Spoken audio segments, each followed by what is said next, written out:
Okay, we're on our last video here. Behind me you see I've put together this guardrail system. Now I'm just gonna forewarn you that nailing upright on pieces that are not like secure in place may become a little challenging at times.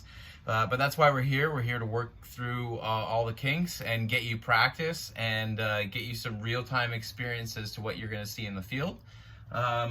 So understand that putting this together is not the easiest thing, and usually helps having a partner, but in these circumstances we're not allowed to. So I will just explain how I put this together. So in the last video I showed you, we marked our line, we did our 3, 4, 5 to create our square opening. Now in theory we're actually standing in a hole right now, but for educational purposes and showing you guys how to build this, I have chosen to do it this way. Once you put your vertical posts in place and lay out your rails, easiest way to do it, like I said, is lay out your rail exactly how you want it and start nailing it in place. I started with the toe board, okay? I made sure that that was all nailed in place. The nailing patterns on these should be 2 per connection, and when you do this, try to stagger them out, like one at the top left or one at the top right, or vice versa. Don't put them close together, spread them out so they actually can do something, okay? I'll bring you my phone camera here just to show you what I'm looking at there. You can see that this is kind of spread out from each other. It will make sure that the support's a lot better, okay?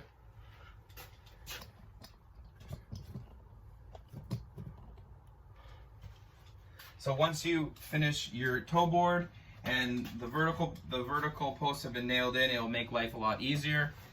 Finish your toe board and then work on the top rail, okay? Make sure it's flush here, it's flush here, flush here, and flush here.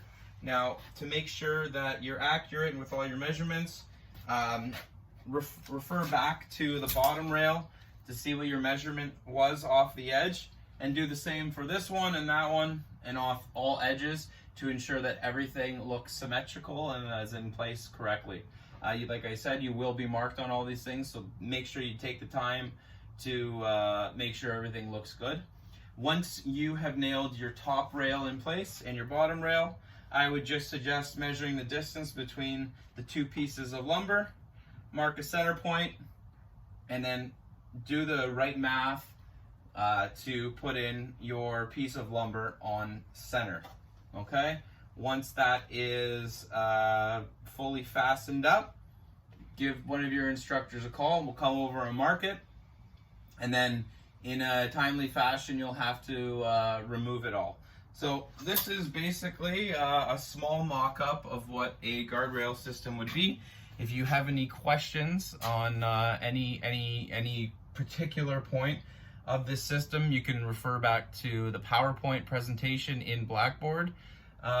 Please make sure you bring your diagrams and rubrics to understand what we'll be grading you on. So I hope this helps. Yeah, if anyone ever has any questions, please feel free to email us directly. Thank you very much.